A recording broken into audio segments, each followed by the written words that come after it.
also same people also cannot marry. Wow. We have like 3 in Canada. Like, 3?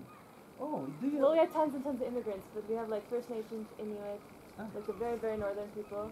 First Nations were like the Indians of Canada, and then there's like the Métis, I guess, which are a mix of the white settlers and the First Nations, and then there's the rest of us like go back to the Canada's so new, like we were in a country till 1867. Yeah. It is different. I learned the word taste. In just a small country. Yeah. Like a Sherpa, even Sherpa, Tibetan, you know.